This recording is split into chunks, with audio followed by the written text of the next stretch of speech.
In late December 211 BC, inside the house of the Cornelii Scipiones in Rome, the glow of oil lamps flickered against the walls of the dimly lit room as a heavy silence hung over the gathering. The grief was still fresh for the two men, heroes of Rome, that had fallen in Spain. In the room, deep in thought, sat the 25-year-old Publius Cornelius Scipio, reflecting upon the recently made death masks of his father and uncle resting on the table in front of him. The two men who, for 7 years, had fought valiantly against the Carthaginians, holding together Rome's fragile position in Hispania. But now they were gone, lost to the calamity at the Battle of the Upper Baetis, where 3 Carthaginian armies had converged to wipe them out.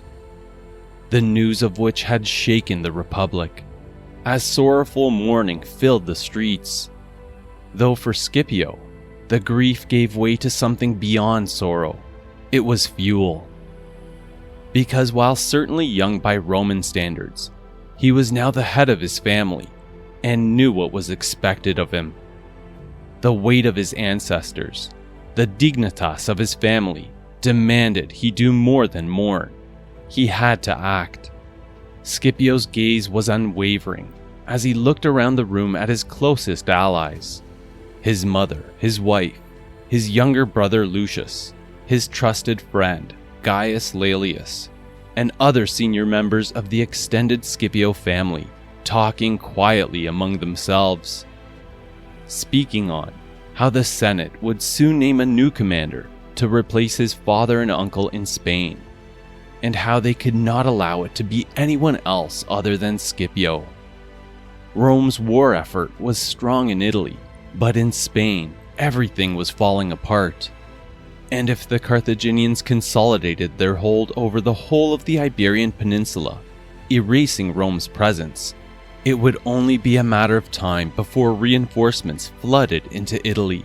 shifting the balance of the war back in Hannibal's favor.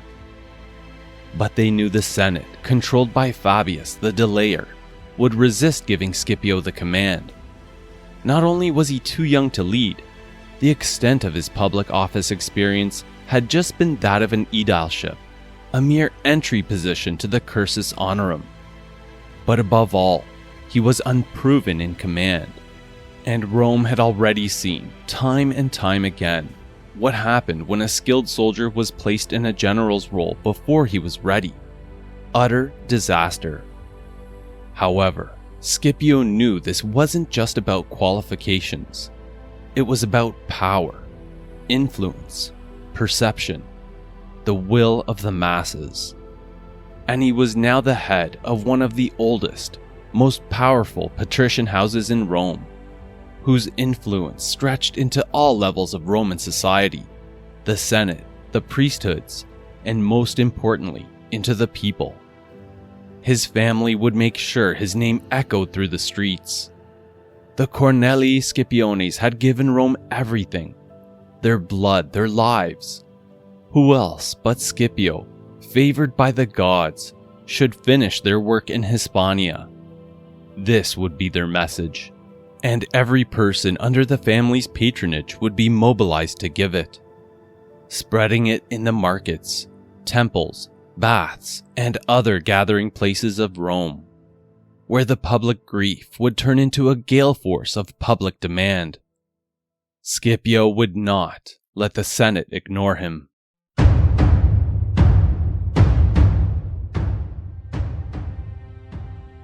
Welcome to the Warlords of History podcast. I'm your host, Mark Pimenta.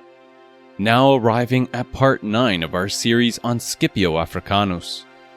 wherein the tides of the Second Punic War continue to shift violently through 212 and 211 BC. As Scipio enters his first public office as aedile in 212, with the Republic reaching the height of its military strength, 25 legions, relentlessly pushing to reclaim the regions of Apulia, Samnium, and most critically in Campania, tightening its grip over the city of Capua.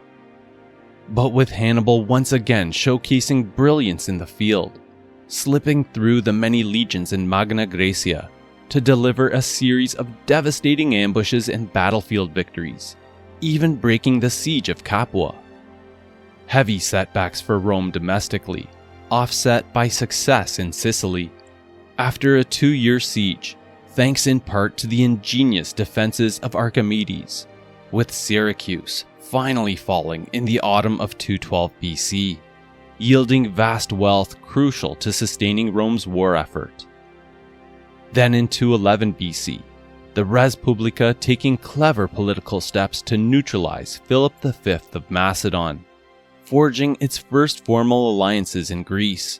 and forcing Philip to divert his focus away from aiding Carthage. And despite ongoing, staggering battlefield losses at the hands of Hannibal, Rome's resolve never wavering, simply raising more troops, redoubling the pressure on Hannibal's allies, and returning to besiege Capua in greater numbers.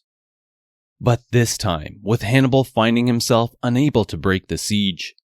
instead marching his army to the gates of Rome itself, a terrifying moment, but that ultimately ended as a failed diversion, driving Hannibal to retreat south, consolidating his remaining forces along the coastal strongholds of Magna Graecia, as Capua finally fell to the Romans, to brutal reprisals, cascading into all of Campania and Samnium, forced back under Roman control. Yet, just as Rome seemed to be gaining the upper hand in essentially every theater it was involved in, catastrophe struck in Spain. The deaths of Scipio's father and uncle, leaving Rome's few holdings there vulnerable, as 3 powerful Carthaginian armies closed in,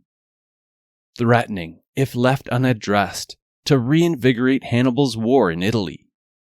Which is when our Scipio, in a shrewd political maneuver, mobilized his and his family's powerful influence to masterfully disrupt the Senate's plans through immense public pressure to ensure that he, against all odds, would be the one to rise to the command in Hispania. However, before we get deeper into the episode, I want to take a moment to get to some important shoutouts, because I have the immense pleasure of welcoming Stefan Palardi, Davy Wavy 75, Assad Joffrey, and Sean Southern as the newest additions into the ranks of the Warlords of History Immortals. Thank you deeply for supporting the show, with wider thanks extended out to all the existing Immortals for your ongoing patronage of the Warlords of History podcast through Patreon and PayPal, the links for which can be found on the support section of the Warlords of History website. Alright, now, before we dive into the next chapter, let's quickly revisit where we left off in Part 8, covering the major events of the Second Punic War in 214 and 213 BC. 2 years marking a dramatic turnaround for Rome, through sheer resilience, clawing its way back from the brink, strengthened by its unrelenting military buildup. And while Hannibal was still dangerous, capturing key port cities in southern Italy, including Tarentum, although this moment marked the peak of his territorial control on the peninsula, he was unable to hold back Rome's growing momentum, as the legions unleashed ruthless counterattacks, raiding and intimidating Hannibal's Italian allies back into submission, in keeping with the Fabian strategy's evolution, no longer just about survival, but about reconquest. Across all active theaters, Rome was making steady progress. In Spain, the Scipio brothers were advancing. In Sicily, Syracuse was under siege. In Illyria, Philip V had been checked, forced inland. And in Italy, Rome was reclaiming ground, forcing former allies of Carthage to return to the fold. And most critically, Capua, the jewel of Hannibal's Italian holdings, was now under siege. And in the midst of this newfound Roman resurgence, it was then that a young Publius Cornelius Scipio defied expectations. Although not meeting the accepted criteria to enter the arena of Roman politics, in the autumn of 213 BC, he nonetheless broke through tradition and the objections to his candidacy to win his first public position, the aedileship. Bringing us to where we left everything off in the last episode, in the spring of 212 BC, with Scipio having entered his first public office as aedile. Certainly a junior role in view of the cursus honorum, not at all close to the king-like powers of imperium wielded by Roman consuls, but still an important one, particularly in these extreme times. And although historical accounts don't provide much detail on what exactly Scipio had achieved in this role, Livy, in his work From the Founding of the City, does make a passing mention that Scipio fulfilled all his duties with utmost diligence. Of particular importance, included among the responsibilities of an aedile, would have been keeping grain and commerce flowing in the city, two vital aspects to sustaining the Roman war effort. We can imagine Scipio working hard in this role, though part of this coming from a self-serving perspective, being that public offices were a great way to increase one's profile among the masses, adding to his already valuable stock. Apparently doing such an admirable job that, as Livy goes on to point out, the Senate decided to add to his workload at some point during the year, also given his previous experience, assigning him to again help with coordinating military levies. Without question, this would have been an extremely busy time for Scipio, hard at work, while fulfilling his duties as an aedile, eagerly grasping at any opportunity to enhance his reputation, and jump into the role of helping with the levies, given the immense challenges Rome was facing in finding additional men to fill the ranks of its legions. That, by the end of 212 BC, would reach the apex of its strength, with the Senate ordering 3 more legions mobilized. In total, giving the res publica an incredible 25 legions on the board, a figure made all the more astounding given the comparison that prior to the Second Punic War, the norm had been only for between 2 to 6 legions mobilized each year. But now, from both an economic and manpower standpoint, at the absolute limit of what they could sustain, and that they would, almost miraculously, manage to maintain over the next 6 years. Considering that, as David Potter in his book, The Origin of Empire points out, Rome's military costs over this period continued to exceed its total income. Moreover, faced with ongoing financial shortfalls throughout this period, even as late as 210 BC, this forced the state to take out loans from members of the aristocracy until the Republic's financial outlook further improved, and it was able to start winding down the size of its military. But that in 212 BC had reached its peak, between Rome and its allies, totaling approximately 250,000 land forces and over 70,000 naval personnel. And when specifically looking at the contribution of Rome's citizens, without question an astonishing achievement, because this amounted to approximately 125,000 Romans, nearly 70% of its entire citizenry enrolled in the army at the same time, in the Republic's unbending commitment to total war, bringing us to another huge challenge to getting and sustaining 25 legions, manpower availability, in that, although the rate of casualties had indeed slowed upon fully embracing the Fabian strategy after the Battle of Cannae, to those terrible losses that by late 216 BC counted somewhere in the realm of 150,000 Roman and allied troops gone, given the constant cadence of skirmishes that had since occurred over the past 3 years. Although no clear figures exist, it's assumed that losses were still considerable, well into the thousands each year. requiring the levies to still be conducted each year. In fact, multiple levies each year. Not only to replace the troops that had fallen, but also for soldiers that had been in the field for too long, perhaps 2 years without a break, to give them some much-needed rest and temporary reprieve from the war, since, as highlighted by the Osprey book, Rome at War, it was at this point that the Senate deemed it necessary to introduce what it called a rota, meaning a system for troop rotations, with frontline soldiers being regularly replaced with men from home. However, as Livy puts it, the Senate finding it extremely difficult to complete these recruitment drives, since the scant supply of young men was hardly sufficient for the two purposes: enrollment of new legions and replacements for the old ones. Now, all of this has to be tempered by the reality that not all legions were fighting at full strength,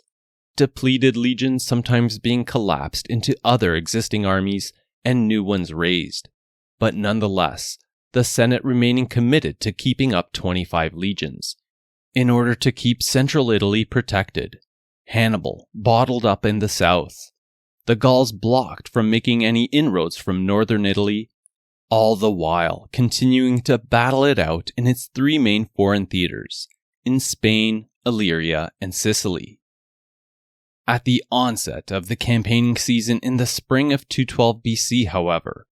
with the main objective for the Res Publica aiming to build upon the successes of 213 BC, was continuing to pile on the pressure against the closest of Hannibal's allies in southern Italy, marching southwards, delving ever deeper, and regaining ground in northern Apulia, Samnium, even starting to reach as far south as Lucania, but above all, concentrating on and doing so most ruthlessly in Campania, specifically seeking to deliver vengeance on the city of Capua, that, as you may recall from the last episode, since the autumn of 213, the Romans had surrounded with two armies, led by Quintus Fulvius Flaccus and Appius Claudius Pulcher, in all, with 40,000 troops besieging the city. This, while Hannibal and his 30,000 strong field army was far off in southeastern Italy, at the port city Tarentum, from where he was now aiming to complete the subjugation of the entire of the southeast, readying to assault the city of Brundisium, 70 kilometers to the east of Tarentum. Well, at least that's what the Romans believed he was up to, because in the coming months, and despite the rising Roman fortunes in 213, believing that 212 would unfold to be an even better year for them, firmly turning the tide of the Second Punic War in Italy. Instead, Hannibal was about to give Rome a series of harsh reminders of just how dangerous he continued to be. Now, what seems clear, evidenced by his repeated travels there, as we'll get to later in the episode, is that capturing Brundisium had indeed become a vital part of Hannibal's evolving plan at this juncture, in order to solve his ongoing manpower woes, desperate to open up a seagoing corridor to get Macedonian military reinforcements from Philip V. At the same time, which would have also thrown a wrench in the Roman navy's ability to stay active in the area, since this was the only remaining port in that part of the Italian peninsula large enough to house their powerful Adriatic fleet. And although, pretty much right after capturing Tarentum by treachery, through the winter of 213 into 212, Hannibal had begun making regular incursions and raids around Brundisium, he was soon forced to pivot from this endeavor, knowing that his most valuable Italian ally, the city of Capua in Campania, under siege, wouldn't be able to hold out much longer. Evidenced by Livy, who writes that, while Hannibal was near Tarentum, the Romans had two armies surrounding Capua, amidst several of its other legions abound in Campania, leaving the inhabitants of the city suffering from starvation, with no relief in sight, because the Roman armies had prevented them from sowing their lands in the spring, leaving farms barren. Accordingly, in response to this, while keeping up the appearance of not letting up on Brundisium, commanding raids to continue, even before the winter had given way to spring, the Carthaginian commander had since led his 30,000 troops off at breakneck speed, 350 kilometers northwest, making straight for Capua. A march that was an impressive feat in itself, because with some 14 Roman legions active in Magna Graecia, but guided by skilled Carthaginian scouts, Hannibal's army managed to evade the detection of everyone, which, according to Theodore Dodge in his book Hannibal, is another feature of Hannibal's exceptional generalship, being that it is in such feats of marching, such inexplicable and unexplained exploits of daring and skill, which placed Hannibal so far above other generals, showing the Carthaginians to be in his power of maneuvering, marching, and deceiving his enemies without a peer. And very early into the spring of 212, to the surprise of the two armies surrounding Capua, suddenly appear on the horizon in an encounter that would become known as the First Battle of Capua, as the bold Carthaginian commander, without hesitation, ordered an all-out attack on the besiegers from several directions at once, having caught the Romans wholly unprepared for battle, and brutally strafing them in the process, best described by Livy when he writes that, as soon as the battle had begun, the Roman line was hard-pressed, especially by the Carthaginian cavalry charge, being overwhelmed by their darts,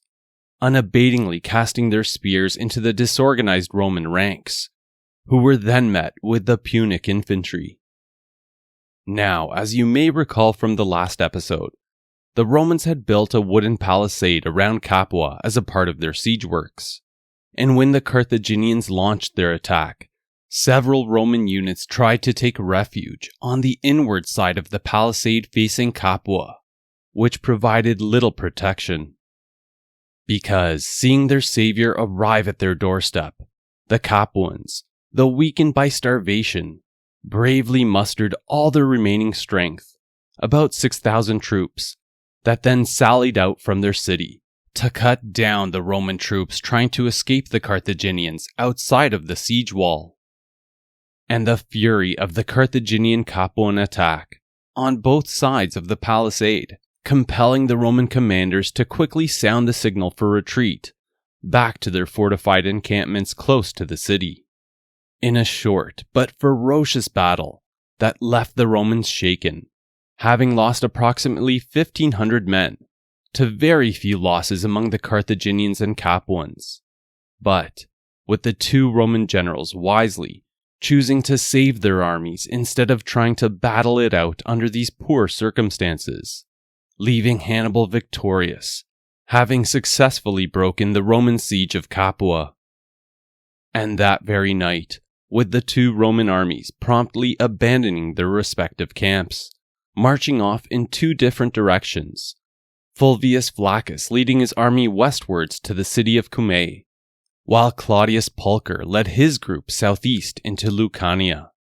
with Hannibal, the perpetual hunter, hardly pausing to take a breath before setting off in pursuit. On the heels of the Roman departure, not more than a couple of days after securing Capua, deciding to pursue Pulcher's army, making its way southeast from Capua. For more than a week, doggedly chasing Pulcher's army as it tried to evade the pursuing Punic host, marching nearly 100 kilometers to the south into northwestern Lucania, reaching the Silarus River, which is where Hannibal ordered his forces to halt, surprisingly letting Pulcher's army go.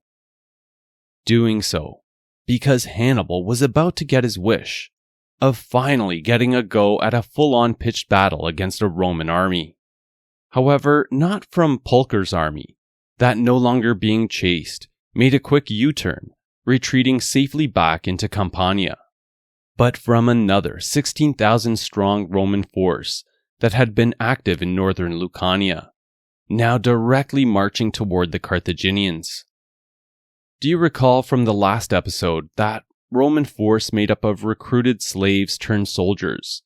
those under Tiberius Sempronius Gracchus, that had soundly defeated Hanno's army at the Battle of Beneventum?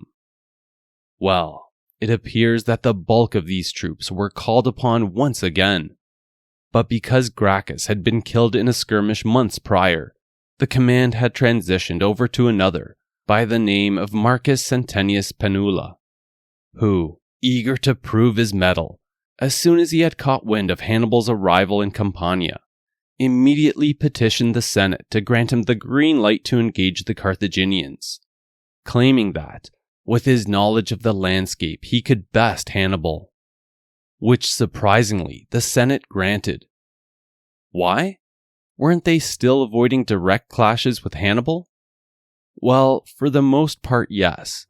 but Centenius's force was made up of former slaves, in the eyes of the Senate, not of the same worth of its other troops, seemingly much more expendable, which, perhaps 2 or 3 weeks after the siege on Capua had been lifted, resulted in the Battle of the Silarus. But the problem with this whole engagement right from the start is that not that this Roman force was incapable. Certainly their win at Beneventum had proved otherwise, but they were outnumbered almost 2-to-1 by the Punic troops, and Hannibal was on a whole other level of tactical prowess than compared to Hanno. Moreover, Centenius, for all his knowledge of the geography, he apparently was another of Rome's impetuously brash military minds, believing that his superior infantry could simply crash through whatever Hannibal put in his way. Uh-oh, you may be thinking. Yes, uh-oh indeed. Because as Centenius marched his army directly towards the Carthaginians, being that it was Hannibal who had selected the battleground, as he had done before to a devastating effect, this allowed him to use the landscape to his advantage, planting cavalry and light infantry units in various spots all over the grounds where the battle would be fought. A valley, surrounded by a series of hills, in preparation of an elaborate ambush. And as Livy succinctly puts it, the result was never in doubt,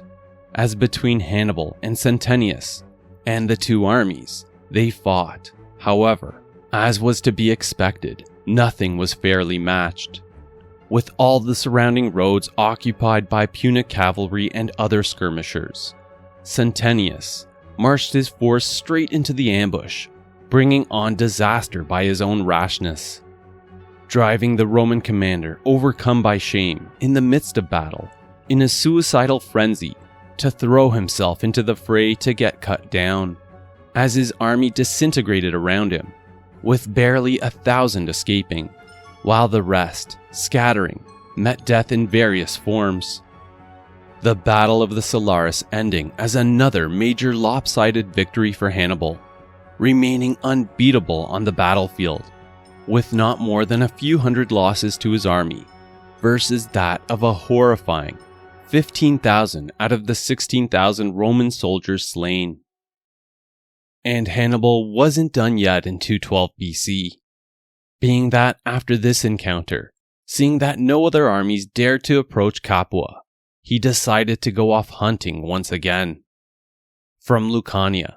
essentially evaporating out of thin air to Roman eyes, using his exceptional scouting and elusive marching methods to quietly lead his army 130 kilometers northeast, across the width of the peninsula, well into the summer of 212, appearing in northern Apulia, specifically aiming for a town called Herdonia, today Ordona, about 25 kilometers south of the modern Italian city Foggia,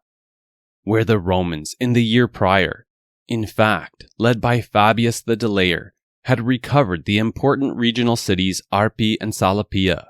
leaving only a few minor Carthaginian strongholds standing. But at this point in 212, where now the Roman general Gnaeus Fulvius Flaccus was stationed, with an army of 20,000, continuing to ruthlessly badger Hannibal's remaining allies in the region, aiming to win their submission. But what appears evident based on Livy's account is that Fulvius was an ineffectual leader. Intoxicated with success and loaded with plunder, Fulvius and his men had given themselves up to such idleness and self-indulgence that all military discipline had disappeared, along with their vigilance, believing Hannibal to be far away, not a threat in the least. Also, because they were having quite an easy time in the area, raiding and despoiling what was left of the Punic allies in the area, who were unable to offer up any serious resistance. And although having the presence of mind to use 2,000 of his troops to strengthen the garrisons protecting the cities Salapia and Arpi, ensuring they remained in Roman hands, at some point in the middle of the summer in 212, when leading the rest of his 18,000 troops to ransack the fields and farms around the Carthaginian allied town, Herdonia. This is when Hannibal, who had been in the region for several days, right under the noses of Fulvius's army, launched another of his withering ambushes in this encounter called the Battle of Herdonia. As Fulvius's forces, in an unorganized fashion, brutally pillaged the area around the town, weighed down by the loot they had accumulated, started returning to their encampment, this is when Hannibal struck. After having earlier hidden 3,000 light infantry and 2,000 cavalry in the surrounding farms and forests that the Romans would need to pass by when returning to their fort, but that found themselves suddenly confronted by Hannibal and the rest of his 23,000 troops, blocking their path and advancing towards them. It was then that as the main Carthaginian army quickly approached and started cutting into the hastily organized Roman forces, that, according to Livy, Hannibal signaled his 3,000 lightly equipped soldiers and 2,000 horsemen in farmhouses nearby and in the thickets and the woods to come out of their hiding places all at once, crashing into the rear and flanks of the Romans, which drove Fulvius to make a quick escape, leaving his army, that getting viciously mauled in the front, then surrounded in the rear and on the wings. It was so cut to pieces that out of 18,000 men, not more than 2,000 escaped, in what had been yet another glittering battle victory for Hannibal. 16,000 Roman troops slain, at the cost of losses of 1,000 or 2,000 casualties for the Carthaginians. Among the few Roman survivors, Fulvius, but so disgusted with his shameful conduct that the Senate later exiled him, also sending the rest of the 2,000 dishonored survivors to Sicily, the dumping ground for troops that were disgraced. Now, there is no question that Hannibal's campaigning season in 212 BC had been nothing less than spectacular. In the span of just a few months, having slain nearly 33,000 Roman troops, while breaking their siege of Capua. And perhaps, under any other circumstances, while 212 BC could have marked a major shift in the overall conflict, the interesting thing is that, as devastating as these victories were, the reality is, this did absolutely nothing to change, strategically speaking, the lay of the land in Italy. Considering that, although for a short while, northern Apulia had been left clear of any sizable Roman armies, because they had earlier installed large garrisons protecting all their holdings, especially the cities Salapia and Arpi. While Hannibal tried sniffing around looking for weaknesses, he wasn't able to recapture anything, nor dislodge any new allies. Hannibal's wins, in fact, buying him no tangible advantages.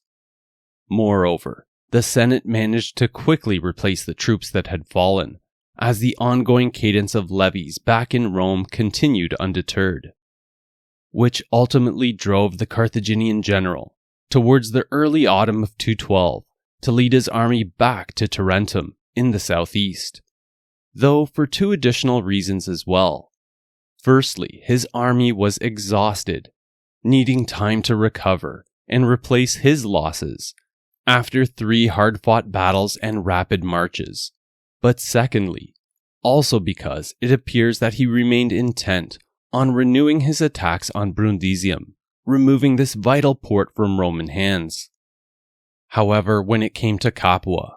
more evidence to the unchanging strategic situation in 212 is that if Hannibal thought that his actions in breaking the siege of Capua had been sufficient to save his allies, deterring the Romans for good, breaking their resolve, he was sorely mistaken. Because once it became clear that Hannibal was done with his campaigning in 212, heading back south to Tarentum, the two generals, Fulvius Flaccus and Claudius Pulcher, simply returned with their armies to renew the siege on Capua once again. Though an important lesson for the Republic galvanized in 212 was that Hannibal remained a terrifying force of nature, fully capable of derailing Roman plans and protecting his allies on the Italian mainland. A notion that, thankfully for Rome, because Hannibal lacked naval support with no way of getting there, wasn't extended to his primary ally just off the mainland, on the island of Sicily, where the Res Publica's siege of Syracuse was nearing its conclusion in the autumn of 212, greatly facilitated by the internal discord and infighting for the Syracusan throne, and the withering plague that had ripped through the ranks of the Punic invasion force in 214 BC, leaving hardly any opposition to that of the skilled Roman general Marcus Claudius Marcellus, with a total strength of 30,000 troops and a fleet of 70 warships, that since the autumn of 214 began laying siege to Syracuse, which from that point onwards, for 2 years, unfolded to become a tremendously laborious and bloody affair, a marathon of an endeavor.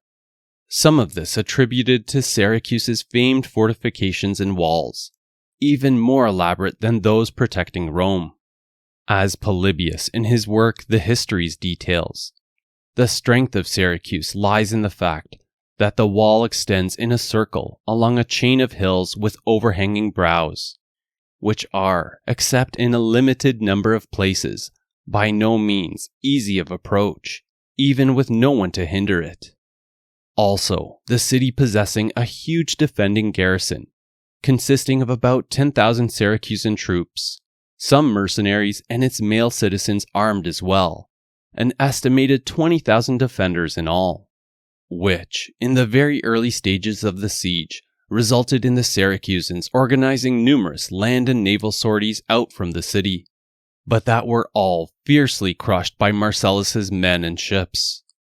resulting in the Syracusans, after a number of serious losses, opting to stay behind the safety of their formidable fortifications, aiming to break the spirit of the Romans in their ensuing assaults of the city. Fortifications made all the more potent by the sheer genius residing within the city. The genius coming from the mind of one man, as mentioned in the last episode, an eccentric, 78-year-old by the name of Archimedes, often hailed as the greatest scientist, mathematician, and engineer of antiquity, also whom, through the early months of the siege, had been given enough time to put his knowledge to use, constructing an amazing number of mechanical devices, reinforcing both their land and sea-facing walls. Now, this is where the siege of Syracuse gets really fascinating, because with the Syracusans unwilling to venture out, this prompted Marcellus, through 213 BC, to attempt numerous assaults on the city, by land, using scaling ladders, and by sea, where Marcellus assessed Syracuse's walls to be weakest, trying out, surprisingly, something quite similar, constructing a siege engine called a sambuca, named for a musical instrument that it resembled in appearance, that Polybius explains the Romans built 4 of by taking 8 quinqueremes, with the oars removed on one side that were then lashed together in pairs,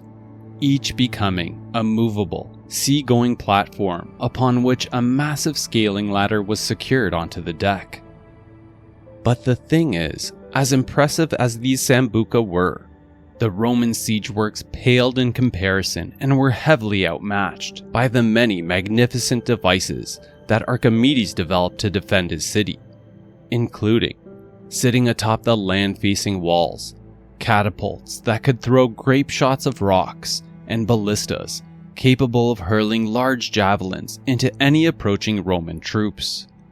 But where the walls of Syracuse were seemingly weakest, facing the sea and its harbor, let's go to Patrick Hunt in his book Hannibal, who I think puts it best when he writes, "It was the defenses there that truly amazed the Romans, especially its naval forces, which were unable to approach too close due to the mysterious arsenal Archimedes invented, in addition to a series of enormous catapults capable of launching huge stones that sank Roman ships in the harbor. Among the other weapons were a fusillade of rapid-fire projectiles known as fire ballista, a large parabolic mirror that could burn ships from a distance, and a device known as the claw, which, for any Roman vessel that reached close to the Syracusan walls, a large grappling hook would launch out, attached to either a chain or a pole, that would plummet into the Roman ship, only to then retract, lifting the ship clear out of the water, and then release it with a violent capsizing drop. Legend even credits him with early biological warfare by dropping baskets of venomous snakes into Roman ships. Archimedes' defenses were reportedly so incredible that some among the besiegers began believing that the Syracusans had somehow channeled supernatural forces to come to their aid, causing the Roman commander Marcellus to order his land and naval forces to keep a safe distance from the city, reverting back to the good old time-tested tactic of surrounding and blockading the city, the primary weapon of choice, starvation. Also being that, by now, the fighting had taken a toll on both the Romans and Syracusans alike, causing heavy casualties on both sides. However, because the Romans controlled the lands around the city and the sea lanes around the island, they held a distinct advantage that the Syracusans didn't, in that they could obtain not only supplies, but most importantly, reinforcements, which in early 212, of the 3 new legions raised by the Senate, the first was shipped off to Marcellus to help replace his losses and bolster the siege, which continued through into the autumn of 212, nearing its end, when the Syracusans, close to starvation but still well stocked with wine, upon learning of an upcoming Syracusan nocturnal feast in honor of one of their gods, which, for anyone aware of the unfortunate things that can happen when combining an abundance of alcohol but not much food, as Marcellus well understood, in this case, a decidedly bad combination for the defenders when trying to stay mentally sharp and alert. Although the siege had since fallen into an uneventful complacency for some time, Marcellus wisely chose this moment to order a massive attack, well into the night of the feast, with masses of Roman troops silently assailing the walls at numerous points around the city, that even with Archimedes' devices at hand, being that many of the Syracusan populace and its defenders were not at their sharpest, quickly resulted in several breaches of the walls, then the capture of several key city gates, open to the rest of the Roman force. What followed from here, as David Potter writes, was the Romans sacking Syracuse with exceptional brutality, and in the midst of the violent chaos that had erupted across the city, the death of Archimedes, which, let's turn to Livy to help illustrate this moment, when he writes, "In all the uproar which the alarm of a captured city could produce in the midst of plundering soldiers dashing about, Archimedes was found, heedless to the chaos happening all around him, concentrating intently upon figures which he had traced in the dirt, and when ordered by a Roman soldier to stop what he was doing, Archimedes, irritated, waved him away to not disturb his work, which caused the Roman to run him through with his sword, not knowing who he was. And although Marcellus grieved at the loss, being that with Archimedes' death, all the knowledge behind how those constructs were built and worked died with him as well, what soon afterwards helped to offset that disappointment was the unbelievable wealth that Rome had gained in Syracuse's fall. Beyond an immense amount of cultural treasures, paintings and statues all shipped off to Rome. Much more importantly, hoards of gold and silver, which, as Edward Watts points out in his book, Mortal Republic, these vast influxes of precious metals greatly helped with the res publica's economic revival, continuing their currency reform based around the silver denarius, solving the inflation problem that had earlier addled state finances. And as a quick side note, although the Sicilian city of Agrigentum remained in Carthaginian hands, by the end of 210 BC, this city too fell back to Rome, giving them complete control of the island.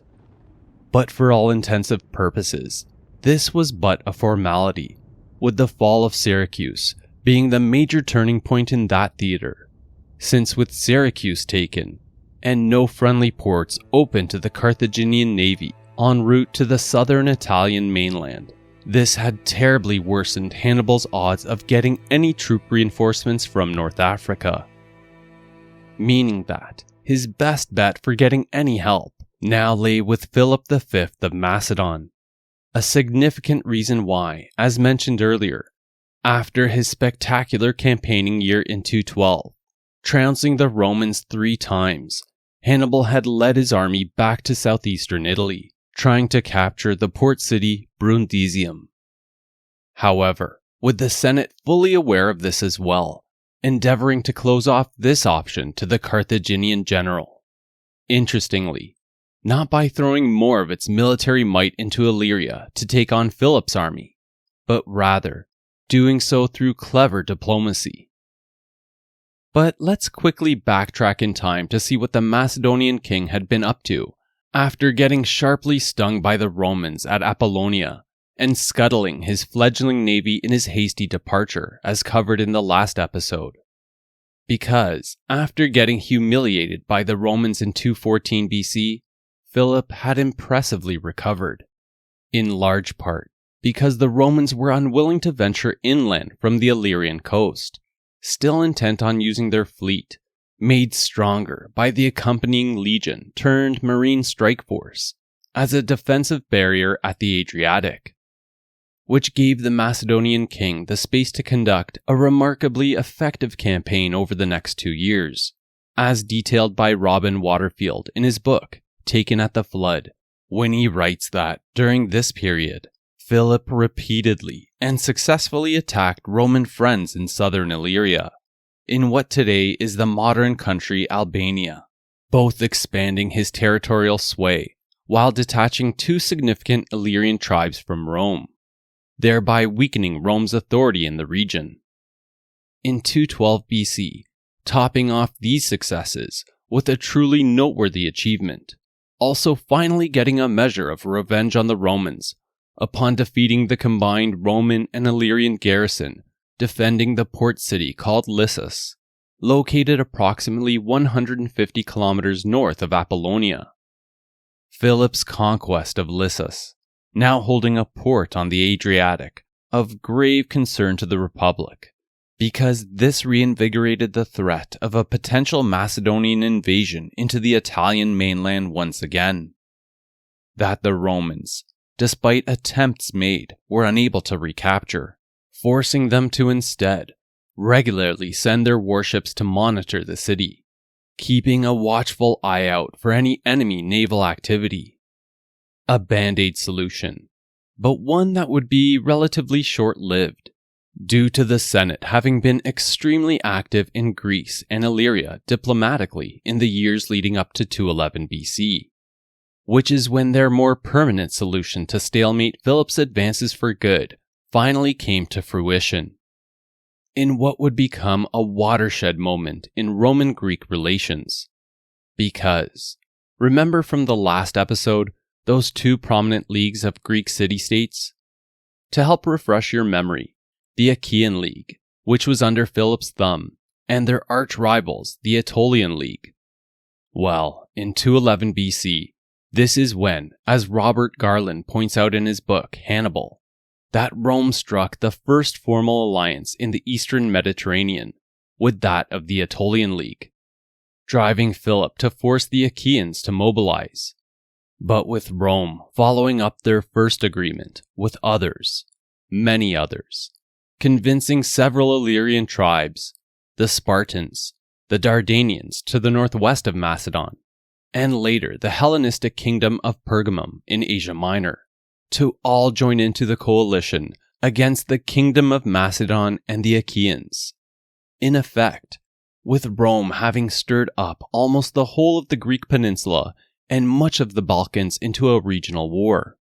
as part of the Republic's strategic goal that Andrew Lintott emphasizes in his work, The Roman Republic, was designed to tie Philip down defending his sphere of power. In this masterstroke of political and diplomatic manipulation, sparking a sudden upsurge of foes to appear on almost all sides around the kingdom of Macedon, keeping Philip's hands so full and bogging him down so much that it soon prevented him from conducting any meaningful offensive campaigns. Granted, this would take some time to build. And although, for now, Philip's capture of Lissus still posed a very real threat in 211 BC, a short window of opportunity that Hannibal was looking to exploit. Although Philip had lost his naval fleet, Hannibal was aware that Carthage still had a large enough navy to give the Romans a fight, and that could have been used to ferry Macedonian troops to Italy.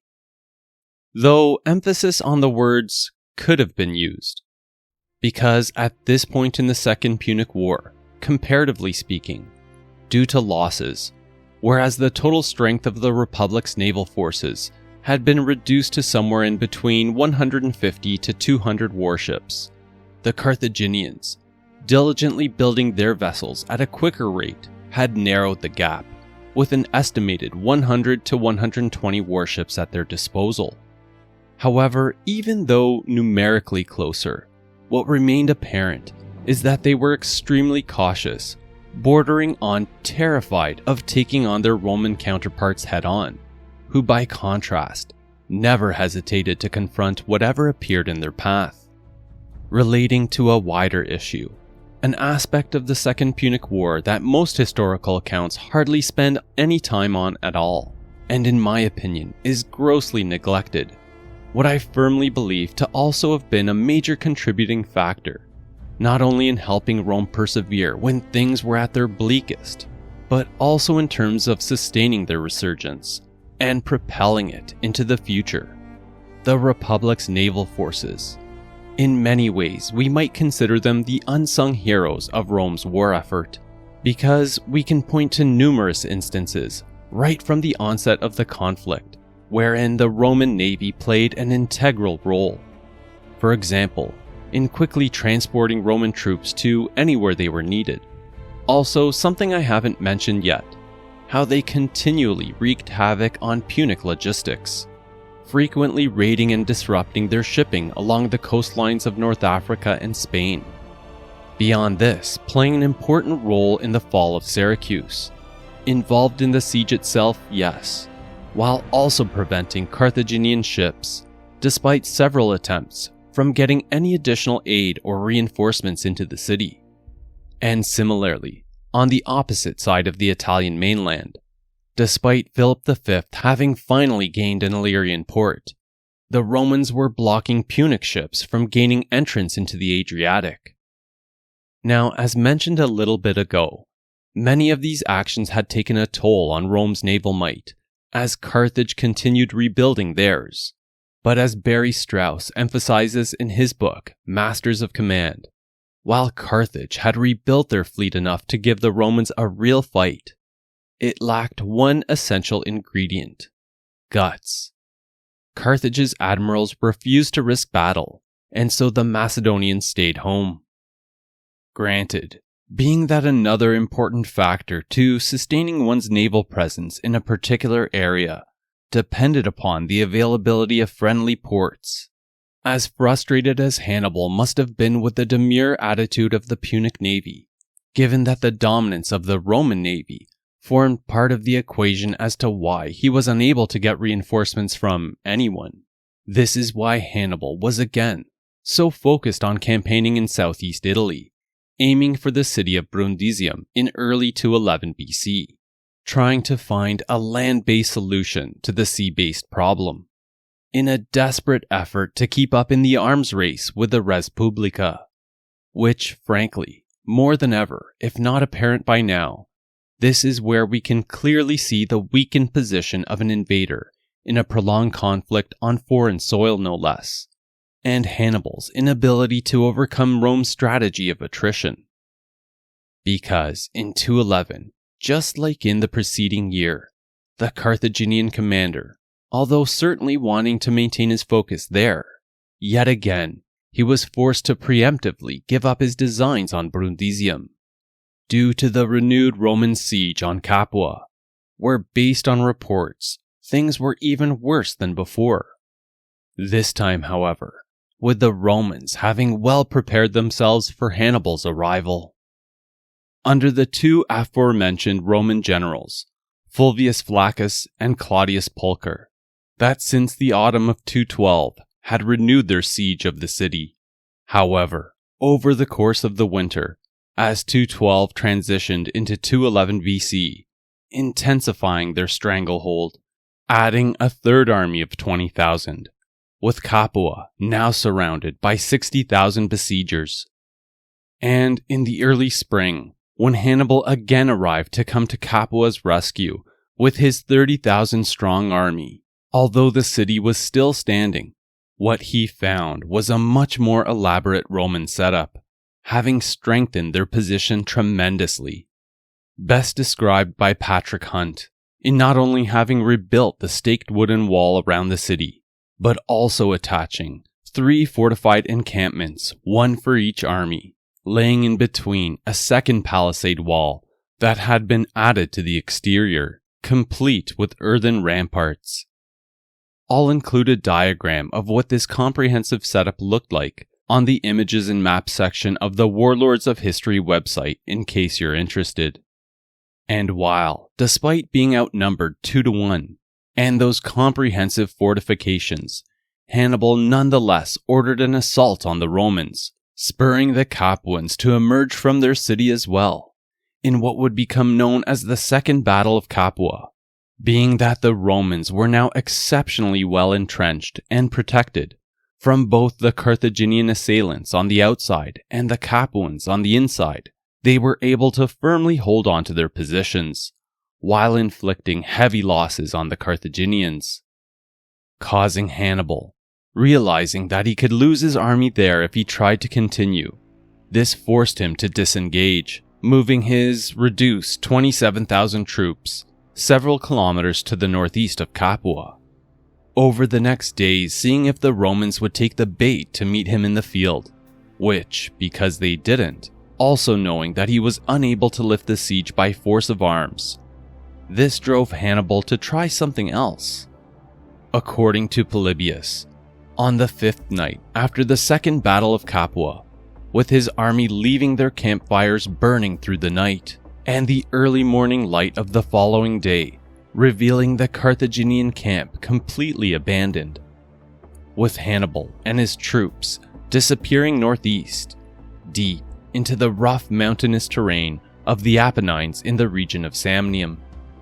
For almost 2 weeks, with no trace of the main Carthaginian army to be found,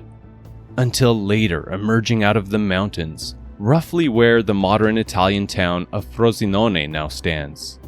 having taken a wide berth around all the Roman choke points along the Via Appia, finding an unguarded path to unbelievably begin advancing on the city of Rome itself, less than 100 kilometers away, but finished with his stealthy approach, in fact, doing the complete opposite, because, as mentioned by Philip Freeman in his book Hannibal, Hannibal wanted his presence known. As his army moved closer to Rome, spreading terror by killing inhabitants, looting and burning farms all along the way to create a sense of panic, and a looming shadow darkening over the city that Hannibal was coming, an attack on Rome imminent. And indeed, with panic gripping the eternal city, abject fear amplified to an incredible degree, when cries of "Hannibal is at the gates" for the first time, despite the many earlier potential threats, became an all too real event for the inhabitants of Rome. As the 27,000-strong Punic army reached the outskirts of their city, setting up their encampment about 5 kilometers northeast of Rome, just beyond the Anio River, near to where it joins with the Tiber. Hannibal's arrival, as related by Polybius, such an unexpected and terrifying event that this drove the people of Rome to gather in droves at the various temples to the gods, praying for deliverance, while the women brought their faces to the floors, using their hair to sweep the grounds of the holy sites, begging the gods to help save them in this moment of peril. Though, as terrifying as this event was for the city, it was aided by a stroke of fortune for the Republic, in that, by the time Hannibal arrived around the mid-spring of 211, one new full legion was undergoing training just outside the city on the field of Mars. At the same time, another recruitment levy had also been initiated, meaning that, adding to its regular garrison, Rome is estimated to have had just over 25,000 troops manning its walls. Yet, all of whom would have been holding their collective breath when Hannibal, accompanied by a guard of 2,000 cavalry, left their fortified encampment, advancing even closer, specifically approaching the Colline Gate at the northeastern corner of the city. Now, I have to say, it's difficult to adequately put into words about how there must have been so much going on here emotionally at the moment. For Hannibal, the first time being up close to the imposing walls of the enemy city he had vowed eternal enmity to as a 9-year-old child, knowing that victory in the Second Punic War was lurching further and further from his grasp, while maybe wrestling with nagging doubts regarding his war strategy, instead of trying to isolate Rome politically, that perhaps he should have earlier at least attempted going right for its jugular. This in contrast to that of the inhabitants of Rome. From the walls, seeing the great enemy of the Republic, Hannibal Barca himself, the source of so much grief and misfortune for the Res Publica, standing at their very doorstep, mixed in with terror, most certainly reviling hatred, heaping curses and shouting obscenities down from the battlements. We can imagine too that Scipio would have been watching intently from Rome's walls, seeing this familiar nemesis approach his city. And for anyone who believes in the notion of fate, it does indeed seem as though the destinies of these two men were intertwined, numerous times crossing each other's path. Scipio seeing Hannibal at Ticinus, both present of course at the Battle of Cannae, and now from the walls of Rome, watching Hannibal with his cavalry guard inspect the area around the Colline Gate,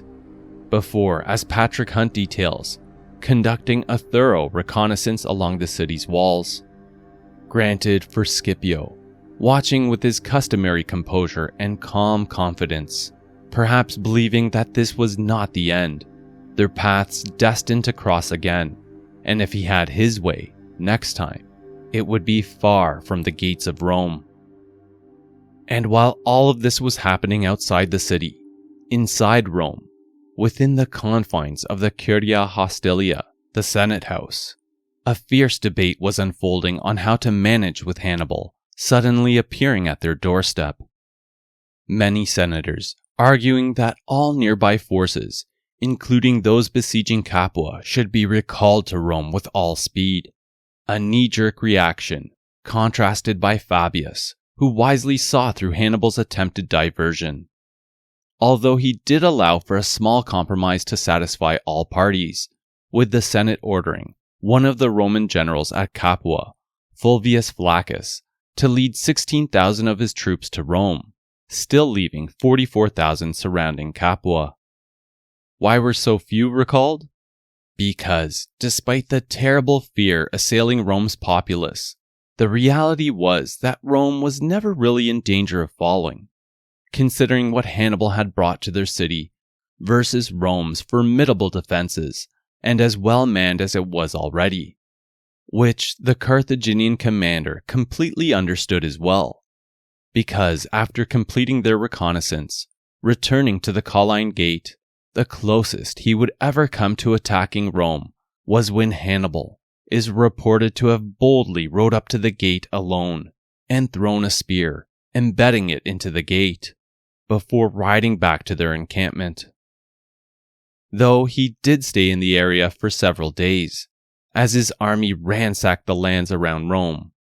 where, from a psychological warfare standpoint, perhaps the greatest threat he posed to the Romans, interestingly, stemmed from an attempted religious coup. Due to a temple to the demigod Hercules outside the city that Hannibal made a sacrifice at, in full view of those looking on from the walls. So alarming of an event this was for the Romans, concerned that Hannibal might steal Hercules' favor from them, that the Romans later removed the temple, stone by stone, and carefully reassembled it on the Capitoline Hill in Rome. This story, however, giving way to another fascinating anecdote, because, with Hannibal making no moves to form an attack, each passing hour began revealing his empty threat for what it was. And as a testament to this growing belief, as the initial panic subsided, changing into something quite different, defiance, the populace's steadfast confidence in Rome's ability to endure, as if the Carthaginian army's presence there was but a mere inconvenience. From Livy, we get a deeply patriotic story relating to this sentiment, when he tells us that the very land on which the Carthaginians were encamped, which had been up for sale by one of the Roman citizens for some time prior to Hannibal's arrival, the land was sold to another for the full market price, while Hannibal's army occupied the spot. Now, it's important to note that the Romans were regularly sending out skirmishers to harass any marauding Carthaginian detachments, but were also careful to avoid major engagements, playing it safe, being that, with each passing day, the Carthaginian army's position became more precarious, so deep into enemy territory. Plus, they were about to find themselves outnumbered to a sizable degree, with 16,000 more Roman soldiers marching up the Via Appia. And so, with no real chance of taking Rome, after 3 or possibly 4 days at most encamped outside the city, this is when Robert Garland mentions, to avoid being trapped between the Roman garrison and Fulvius's returning army, Hannibal ordered his forces to withdraw, also coming to the grim realization that his attempted diversion to relieve Capua had failed, and that their fate was now sealed. As Hannibal retreated from the city, back into the rough mountainous landscape of Samnium, then traveling southwards, but knowing it would be futile to try breaking the siege of Capua. Instead, he chose to evacuate all his remaining garrisons from the Carthaginian-friendly towns, not only in Campania, but Samnium as well, aware that with Capua's impending fall at the hands of Rome, these others would soon follow. Otherwise, he would have surely lost these troops. Needing to consolidate and preserve what military manpower he could in order to maintain a large enough field army, one capable of protecting the possessions he deemed most valuable at this point, his Italian allies and the port cities along the southernmost coast of the peninsula, in the regions of Bruttium, Lucania, and Apulia. And for the rest of 211 BC, traveling to the region of Bruttium in southwestern Italy,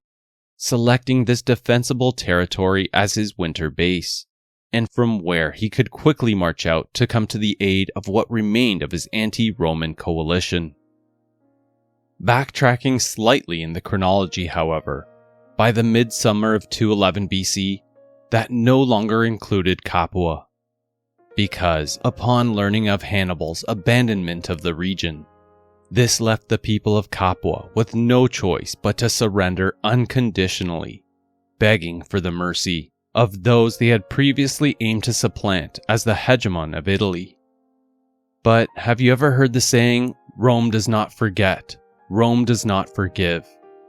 Although this is more of a modern adaptation of Rome's approach to those that had maligned them, it's hard to find a better example of this unforgiving sentiment when it comes to how the Capuans were then treated, driven in part by bitter revenge, retribution for what the Capuans had done to the Romans in their city upon initially allying with Hannibal in 216 BC, and for the terribly ruinous war for Campania that had followed, costing the Republic so many lives. But above everything else, serving as a definitive Roman statement, in that Capua was to be made an example of in order to scare others into compliance, while also ensuring that no others vaulted to Hannibal's side. What did this statement look like? Let's turn to Livy, who I think paints this horrifying picture best when he writes that immediately upon taking possession of the city, the Roman commanders ordered what was left of Capua's ruling elite, about 70 men, to be collected in the city's main public space, and then, in a grisly fashion, for everyone to witness, in an unmercifully slow and brutal process, beaten with rods within an inch of their death, before beheaded. Their entire families, including women and children, and the bulk of the male population sold into slavery, while Roman troops carried off anything of value. And finally, with the Republic asserting full ownership over the entirety of the city and all its surrounding lands, becoming state property, ager publicus. I think Anthony Everett in his book, The Rise of Rome, does a pretty good job of concisely summing up the dismal situation of what was left of Capua when he says, what had been a rich, vibrant, and famous city was reduced to a dim agricultural market town. Brutal, yes, but having the desired effect. Because, in combination with Hannibal pulling all his garrisons from Samnium and Campania, as the Carthaginian host made its way down to Bruttium, like dominoes, these towns of southern Italy fell to Rome one by one. By the autumn of 211 BC, the Republic recovering huge swaths of ground in Magna Graecia, moving their bulwark of legions, situated across the width of the peninsula well into the south, which is when Robert Garland remarks, for the remainder of his campaign, Hannibal would largely confine his activity to the south coast of Italy and Bruttium. From the winter of 211 onward, retreating to the extreme south of Italy at the end of each campaigning season. So, given all of this, perhaps begging the question for you, didn't Hannibal see the writing on the wall? Why didn't he just leave Italy at this point? Maybe instead evacuating his forces to another theater, such as in Spain, where his services were sorely needed. Well, you see, part of the answer stems from a more practical matter, and a point raised earlier in the episode, in that the dominance of the Roman navy made his departure near well impossible, as they would have been extremely vulnerable at sea. Moreover, even if they could have departed safely, doing so would have essentially been an admission on Hannibal's part that he had lost the war. So while some of this might have boiled down to such practical concerns, or sheer stubborn pride, I'm more so convinced that Hannibal still believed he could win, still possessing a formidable field army of about 40,000 troops. And although by 211, Hannibal had lost a number of Italian allies back to Rome, crested by the fall of Capua, a major loss, this hadn't yet amounted to a death blow to Hannibal's ambitions in Italy. What's more, by keeping his domains on the peninsula smaller, but more manageable, more easily defensible, it seems that he was gauging this the best way to both preserve the strength of his field army, while hanging on to, now, his most important allies on the peninsula, aiming to outlast the Republic in their strategy of attrition, since he knew, perhaps better than anyone, of how quickly things could change, with new opportunities presenting themselves during the course of a prolonged war. And going back to the words of Barry Strauss, while we can only guess at the mix of motives that kept Hannibal in Italy, hope and fear no doubt played a part. Pride in his men, and loyalty to their achievements surely did too. The reality of the situation was that, even though he was bottled up in the south, he remained dangerous. A danger that would have been multiplied if he got the reinforcements that he so desperately needed. And, as fortune would have it, as dark as his outlook looked like in the autumn of 211 BC, due to the events that were about to occur in Spain, it was finally looking like Hannibal's wish might be granted. Due to Scipio's father and uncle's scintillating campaign in Spain, that was about to come to a screeching halt.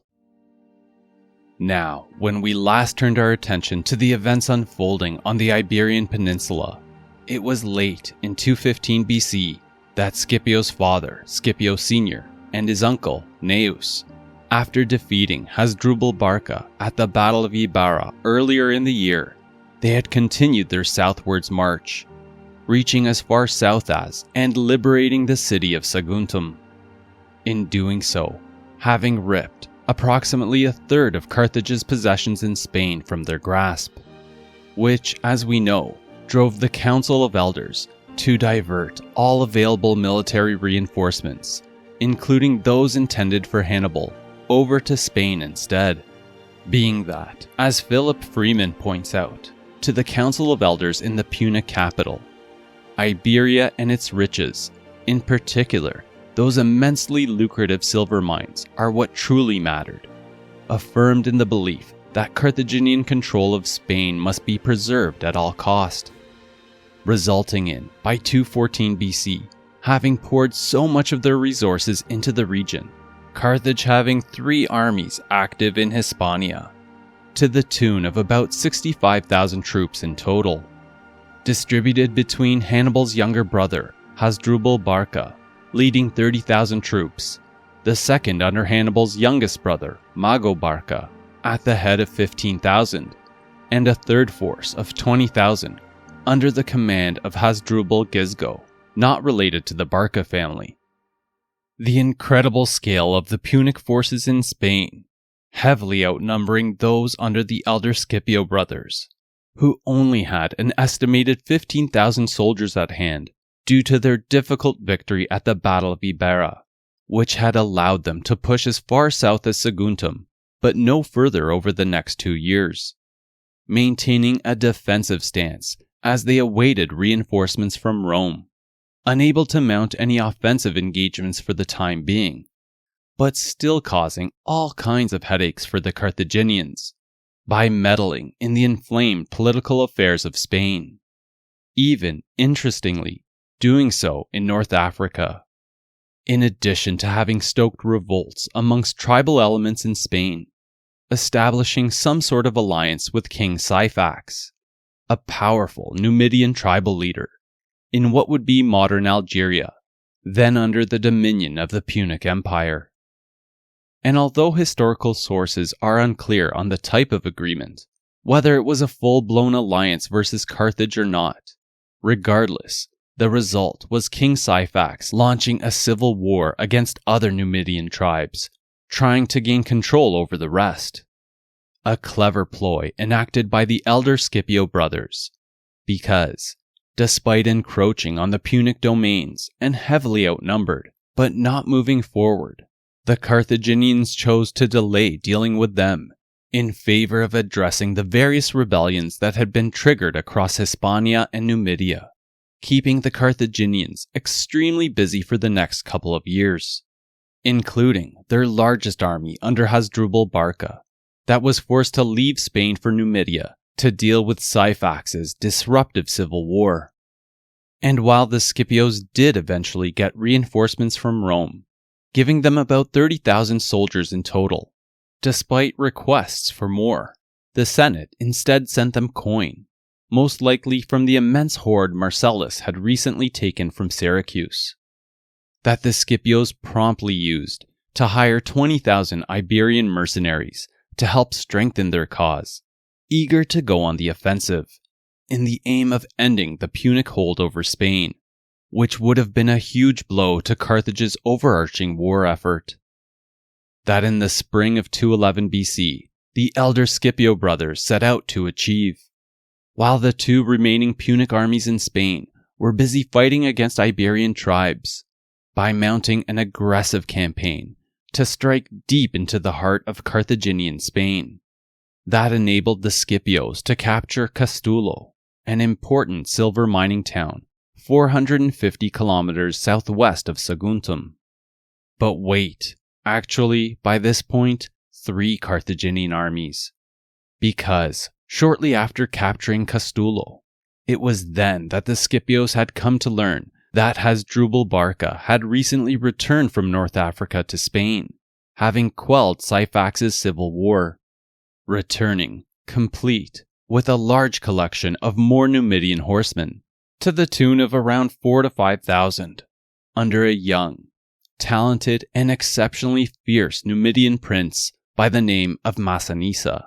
whose tribe had played a key role in defeating Syphax, a name that will be important to remember into the future, despite being an enemy of Rome for now, also playing a huge role in the disaster that was about to consume Scipio Senior and Gnaeus. That our Scipio, employing pragmatism rather than giving over to revenge, certainly a significant part of his personality,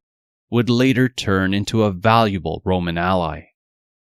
Nonetheless, back to our chronology. In late 211, would the elder Scipio brothers determine to make this the decisive moment in which the Carthaginian hold over Spain would be broken. According to Livy, with the Scipios learning that 2 of the Carthaginian armies were about 5 days' march from Castulo, much nearer was Hasdrubal Barca, leading his army from the city of Gades, modern Cádiz in southwestern Spain, marching in their direction, northeast along the Betis River, today the Guadalquivir River, en route to Castulo, which drove the Scipios to split up their 50,000-strong force, in the aim of taking on each of the 3 opposing Carthaginian armies piecemeal, before they could combine their strength. While Gnaeus led 20,000 Roman troops north from Castulo to block the other 2 Punic armies from interfering, Scipio Senior led the charge, taking 10,000 Roman troops and the 20,000 Iberian mercenaries to face Hasdrubal's 35,000-strong approaching army. In the first of 2 major engagements that together formed what is today called the Battle of the Upper Betis, the first of which, the Battle of Castulo, occurred over several days between late October, early November 211 BC, starting when Scipio's father initially confronted Hasdrubal's forces somewhere around the modern Spanish city Cordoba, and each side setting up fortified encampments. However, perhaps 1 or 2 nights afterwards, Scipio Senior's 20,000 Iberian mercenaries suddenly deserting after being handsomely bribed by Hasdrubal, leaving Scipio Senior with only his 10,000 Roman troops, horribly outnumbered, trying to rush roughly 100 kilometers away back to Castulo. And although Scipio Senior managed to keep his remaining forces in order, putting up a heroic resistance for several days in their desperate flight, Massinissa and his Numidian cavalry were a constant plague, harassing the exhausted Romans each kilometer covered, while Hasdrubal's main body of men followed from behind, leading to the final day of this encounter. A detachment of Hasdrubal's army that he had earlier sent far ahead at a rapid pace to block Scipio Senior's path a short distance out from Castulo, where Scipio Sr. and his remaining troops would meet their end. And while we can only guess at the number left, exhausted and wounded as the Romans were, they fought to the last man, but were readily overwhelmed, which left Gnaeus and his army of 20,000 in a terribly precarious spot, given the three Carthaginian armies, amounting to around 70,000 soldiers, that like vultures were hovering around, closing in on them. And upon learning of the fate that had befallen his brother, Gnaeus immediately began leading his troops eastwards, in the hopes of evading the Carthaginians and eventually making it back north to Saguntum. However, with both of the Barca brothers and their armies on his heels, trailing by no more than 1 or 2 days' march, while Massanisa's cavalry again played a headlining role, ruthlessly harassing the retreating Roman force. And not knowing the geography as well as his Punic adversaries, the situation for Gnaeus turned immeasurably grave when Hasdrubal Gisgo's army began closing in on their position from the north. Less than a month after Scipio Sr. had fallen at the Battle of Castulo, towards late November or early December 211 BC, resulting in the Battle of Illorca, believed to have occurred somewhere around the modern Spanish town of Lorca, about 250 kilometers east of Castulo, wherein it appears that Gnaeus, knowing that they were all about to be slaughtered, ordered 10,000 of his troops to continue their flight northwards, while he and the other half of the army acted as a rear guard, taking up a strong defensive position on a rocky, barren hill, surrounded by a sea of 70,000 Carthaginian troops, where, in the likeness of his brother Scipio Sr., Gnaeus and his troops bravely fought to the last man, but ultimately fell to the unabating waves of Punic assaults.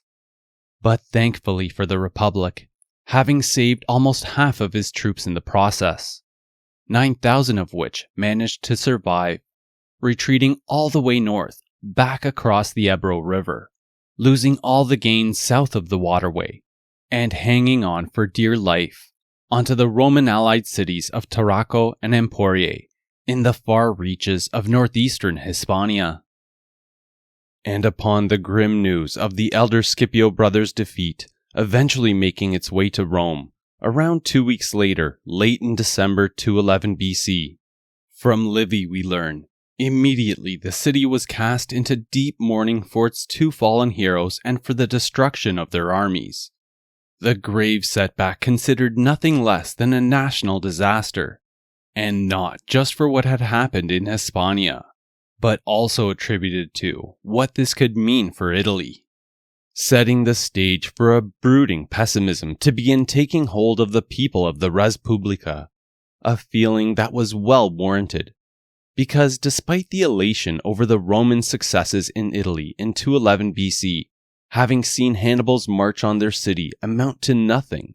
the fall of Capua, revenge served in full, and all the ground the legions had since recovered. The elation was now overshadowed, not only by the events that had unfolded in Spain, but also due to the potential strategic ramifications to that of the war in Italy. And although the Senate responded rather quickly, with emergency measures, very early in 210 BC, sending 11,000 reinforcements into the theater, giving them about 20,000 in all, while improving their odds of defending the cities of Tarraco and Emporiae in Spain. They were well aware that this was not at all a viable long-term solution, understanding that, with Carthage having reasserted its control over much of the Iberian Peninsula, the three Punic armies remained a huge looming threat to erasing Rome's presence from the Iberian Peninsula altogether, which, for obvious reasons, would have not only been disastrous for the Republic with regards to their war effort in Spain, but also on their home turf.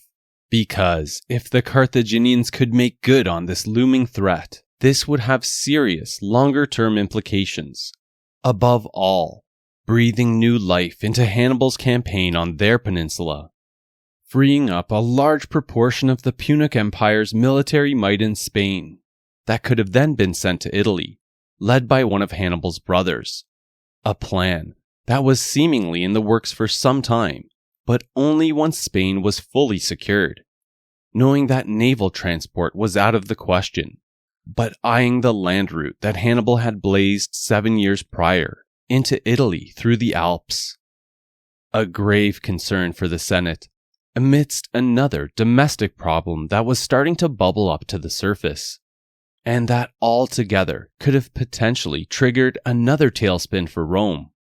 attributed to the horrendous casualty rates that Rome was incurring, that was starting to cause some significant war weariness amongst its allies in central Italy, that Rome was constantly demanding more men from, alluding to internal political cracks starting to form, which we'll get to in more detail shortly. Because, much more pressing given the dire situation in Spain, was what Anthony Everett suggests quickly became the most burning question of the hour. Who could replace the Scipios?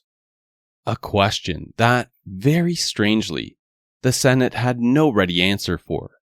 and that despite their quick actions to send in reinforcements, they languished on for some time, remaining unanswered for days, that turned into weeks, then even months, leading us into a rather interesting conspiracy theory surrounding our Scipio, but one that I think we can make a strong argument to support, also relating to the story that we covered at the top end of this episode. Scipio, using his and his family's influence to tear through Roman tradition once again, using subversive political means to waylay the Senate by building a galewind of public support. Why do I say that? Because immediately upon learning about the disaster in Spain, while it should have been rather straightforward for the Senate to quickly appoint someone to resume the charge in Spain, as pointed out by Brian Campbell in his book, The Romans and Their World, in that the senators expected to decide who would command the legions under these types of circumstances. Also, as inferred by David Potter, with Fabius the Delayer's hold and influence over the Senate and Rome at its height, while it should have been relatively straightforward for him to make several recommendations, and his fellow senators fall into line, picking one he deemed suitable. Although they debated this ad nauseum, the Senate was unable to agree on a suitable candidate. However, as Anthony Everett puts it, this self-denial was completely out of character, and it's much more likely that public opinion favored a candidate of whom the political class disapproved, and that in some way the Senate was circumvented. Now, it's entirely possible that there just weren't many takers vying for the post, understanding that whoever was placed there would be at a serious disadvantage, quite isolated, versus those, for example, commanding their forces in Italy. Was taking on the command in Spain considered a death sentence? Now, that might be too strong of a sentiment, but probably not unreasonably far from the truth, in that, as important as Hispania was, the Senate had its priorities, and protecting Italy was paramount. As such, there were only so many resources they were willing to spend in Spain. Moreover, the distance would limit how quickly reinforcements and aid could be sent in when needed. So maybe it was as simple as there being few people willing to stand for the post. But I'm convinced that something else was at play here. Because even after the consular elections were held in the early March of 210 BC, still with no one being tasked with undertaking Hispania as their sphere of imperium, it was only then, some 4 months after the elder Scipio brothers had fallen at the Battle of the Upper Baetis, that the Senate finally deferred this question to the people of Rome in a public assembly in the Forum. A very strange occurrence indeed, which leads me to believe, as soon as Rome had come to learn of the dire news from Spain, right away, Scipio had begun skillfully maneuvering politically in the background, in order for no one but him to be given the role. subversively, lobbying the public to his side. Of course, also roadblocking the Senate from making the decision earlier. Because if they had their way, it certainly would have never have been Scipio. Why? For similar reasons that his candidacy to the post of aedile had been opposed. But this time, with the stakes being much higher, being that Scipio was only 26 years old, considering that the minimum age, according to Roman convention, for anyone to be set into place leading an army was 40. Plus, the only public office that he had ever held was that of an aedile, a far cry from the upper echelons of Rome's top magistracies to those of praetors or consuls, the only Romans lawfully allowed to command over the Republic's armies. Again, leading us to a notion that few historical accounts touch on, but that Robert Garland most definitely picks up on when he writes that the Senate's inability to make the decision, and Scipio's eventual securing of the post at such an early age, required nothing less than sedulous and aggressive electioneering. But also because, once the public assembly was finally called around late March 210 BC, what would happen in the forum resembled more so a theatrical performance, everything just fitting together way too perfectly to be coincidental, but certainly appealing to the public, who already knew in their minds for some time who they wanted to lead the campaign in Spain,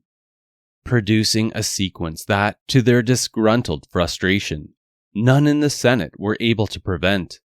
even the celebrated Fabius and his many fervent supporters. Which, let's turn to Livy to help illustrate this for us a little more fully. When, in the forum, as the masses gathered about, he writes, after the call was made as to who wanted the commission, the magistrates then scanned the faces of the leading men, who were looking at one another, silently. This drove the assembled populace to begin voicing sad concerns for the state, a situation so desperate, yet that no man ventured to accept the command for Spain. When suddenly, a lone figure, the 26-year-old Scipio, declared that he was a candidate, and took his place on the higher ground from which he could be seen. As if on cue, eliciting shouts of approval from the crowd, and after delivering his resounding speech, shouts that elevated into a nearly unanimous roar of support. Interestingly, however, minus much of the senior magistrates and the Senate concerned with what was unfolding. When Scipio, from the main speaking platform in the forum, as Anthony Everett tells it, the young man made a powerful speech to the assembly. He was the only Scipio left to avenge his father and uncle, and he promised not to merely win back Spain, but to conquer North Africa and Carthage too. Now, it's hard to deny the poetic appeal of this scenario amongst the public, of this son and nephew of two fallen heroes, claiming it his sacred duty to pick up the baton from where they had dropped it, promising even greater things, not to mention the rumor of Scipio holding the favor of the gods, a notion that, too, would have been extremely impactful to the superstitious Romans. But in the same breath, considering this objectively, I think Fabius and the Senate had every right to be concerned about this scenario. Not for fear of Scipio's loyalty to Rome, nor his bravery. A skilled soldier, officer, and administrator, none of that could be disputed. But as we learned about much earlier, being a skilled soldier was one thing, a skilled commander, something else entirely. An idea that David Potter takes even further when writing. There's reason to think that Fabius couldn't stand Scipio, in part due to Scipio's political meddling, crashing through Roman tradition, while outplaying the Senate in this instance. However, perhaps more than anything else, it was the arrogance of Scipio's speech that so irked Fabius and much of the Senate. Being that Scipio was battle-hardened, yes, but he had never led an army, and many a promising figure had turned out to be abysmal leaders of Roman legions, leading them right into disaster, such as those up to Cannae, heavily responsible for bringing the Republic to the brink of ruin. In any event, reminiscent of what had happened when Scipio won the aedileship in 213 BC, while this didn't sit well with many, because Scipio had the public overwhelmingly on his side, this forced the Senate to concede, Scipio winning the command and being granted an unheard of position, privatus cum imperio, a private citizen with the public authority of a consul, which ultimately enabled Scipio to break through Roman tradition once again, arousing a great many disgruntled complaints from the Senate in the days that immediately followed, that Scipio wisely and quickly took steps to head off, arranging for yet another public session, wherein he said he would stand down if only another, older, more experienced candidate put themselves forward, which, as he had anticipated, because nobody wanted to risk the fury of the assembled citizenry, this only resulted in Scipio's appointment being confirmed. And from there, jumping into the preparations for his upcoming campaign,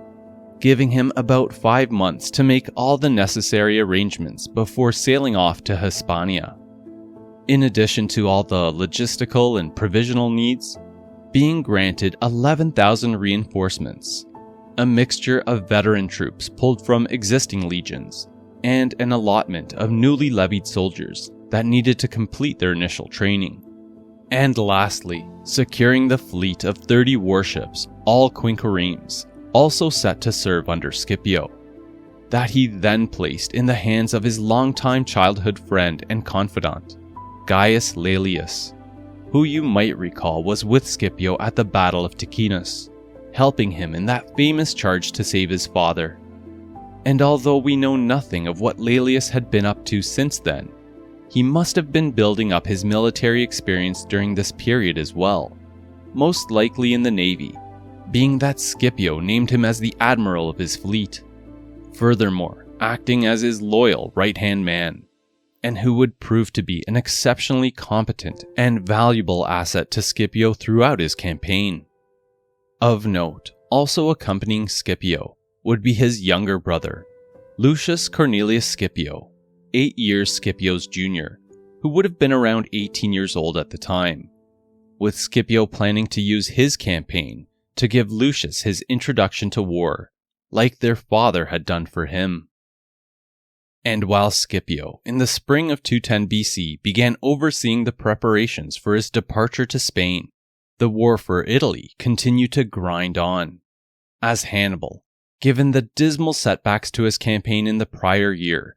but never one to be dismayed, remained fiercely determined to make another decisive impact in 210, perhaps partly invigorated by the recent Carthaginian success in Spain. As the legions continued to press down upon his allies in northern Lucania and northern Apulia, it was Hannibal outwitting them once again, through another covert march, navigating his army across Magna Graecia in the summer to ambush another Roman army near Herdonia in northern Apulia, called the Second Battle of Herdonia, and although not as disastrous as the first, was nonetheless yet another scathing victory for the Carthaginian general, destroying almost half of the 20,000 Roman army, but with Hannibal then evacuating his remaining Carthaginian garrisons from northern Apulia, abandoning it to the Romans, in keeping with his policy of consolidating his forces and hanging on to his territories along the extent of Italy's southernmost coast. Also that summer, encountering a Roman force under the talented general Marcellus, near a town called Numistro in southern Samnium, wherein the hard-fought Battle of Numistro would be fought, resulting in several thousand losses on both sides, reported as heavier for the Romans, but that ended inconclusively with no clear winner. However, with Hannibal, having accomplished what he intended to do in 210 BC, unequivocally showing himself to continue being a very real danger and in no way finished, which worked to do two things. slow the Republic's recovery of land in Magna Graecia, while also inflicting heavy losses on the Romans and their allies, since there's no question that the burn rate of the Republic's troops was much higher. In keeping with Hannibal's motivation to inflict as much pain as he could, acutely aware of the growing dismay that Rome's allies were having with their atrocious casualty rates, endeavoring to further aggravate Rome's relations with its exhausted Italian allies, considering that, whereas Rome remained fully committed to quashing the Punic invaders no matter the cost, a vital base of support amongst its closest allies, those in Latium, the cities closest to and around Rome, absorbed by the Republic by the mid-4th century BC. A frustrated divide had begun to widen with these important allies, even with Rome's colonies in Latium, essential to keeping up their tremendous military numbers against Hannibal and Carthage, yet all of whom were growing terribly dismayed with all the losses, and Rome's constant demand for more of their young men, never to return to their homes. This was unfolding to become a major political crisis for Rome, based around the deeply concerning rallying cry posited by the leadership of said allies in Latium, as expressed by Robert Garland, that serving in the Roman army was a worse fate than being taken prisoner by Hannibal. A situation that would reach a critical point into the following year, as John Lazenby in his book Hannibal's War mentions, that 209 BC should be considered one of Hannibal's greatest successes, since this is when 12 Latin colonies outright refused to contribute men, and Rome's alliances in Latium came close to disintegration. Now, had this happened, this would have been a disastrous situation for Rome, though at the same time, one that the Senate would have to carefully handle, because too heavy-handed of an approach could have driven them to not just renege on their alliances, affirming themselves as fully independent, but potentially, and even worse, side with Hannibal instead. Though, just to be clear, I'm not trying to make an argument here that in any way Hannibal was winning the war for Italy, but I think it's important to note that there were serious forces abound, threatening to erode the Republic's momentum and strength, that if not corrected, could have ultimately affected the overall course of the Second Punic War, as could have the critical situation in Spain. Otherwise, their terrible adversary, Rome's greatest threat, that they now had penned deep in their peninsula,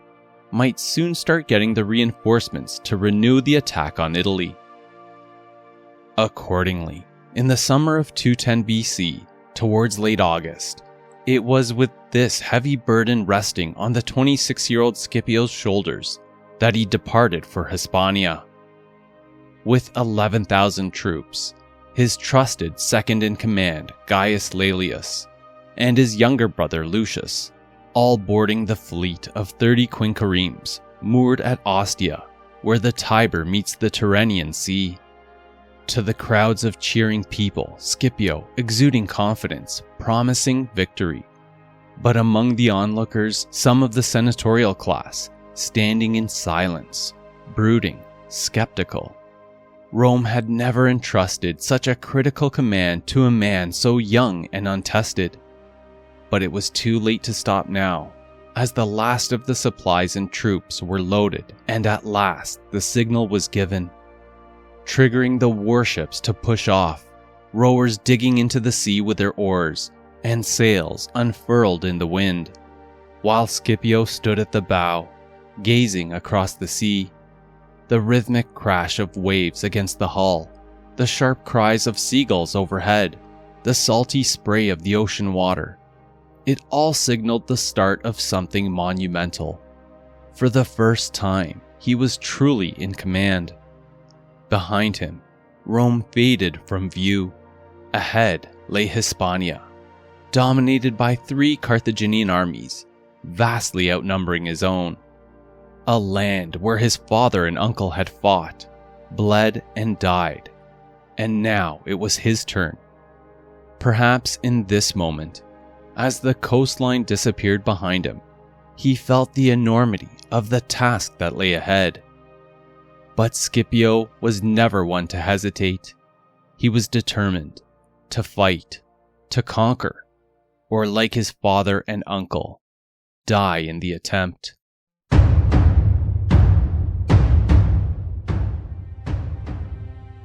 In the next episode, at last, we've arrived, with Scipio now fully at the center of our story, as we follow the young commander's first tests of leadership, landing in Hispania, carrying the weight of Rome's expectations and the legacy of his fallen father and uncle. His first moves? Forging his army into an elite force, drilling them relentlessly, then just as Hannibal would have done, scouring the landscape, gathering intelligence, mapping enemy movements, and looking for the perfect moment to strike. While the three powerful Carthaginian armies remained divided and distracted by Iberian uprisings, Scipio finding an opening, giving way to an incredibly bold plan to seize the nerve center of Carthaginian power in the region, the city Carthago Nova, the assault of which in 209 BC would be the first hint of Scipio's military brilliance, rapidly causing the war for the Iberian Peninsula to escalate, with Scipio displaying daring tactics, unorthodox strategies, and undeniable charisma, turning foes into allies, a Roman general unlike any other, a budding rival to Hannibal himself. This and more to come in the next episode of the Warlords of History podcast. And in the meanwhile, if you want to support the podcast, there are many ways you can help. You can tell your family and friends about the show. Please rate, review, and subscribe on whichever platform you happen to access the show on. You can follow the podcast on Twitter, Instagram, or Facebook. And lastly, you can head on over to the show's website, warlordsofhistory.com, where on the support section of the site, you can find the show's Patreon or PayPal links in the event that you want to contribute to the podcast directly. But beyond this, where I'll also include some additional info, like images and maps pertaining to this episode for your viewing pleasure, and where you can also reach out to me with any thoughts, questions, or suggestions. I would love to hear from you. Thanks for listening, and I hope you enjoyed the episode. Theme music from audionautics.com.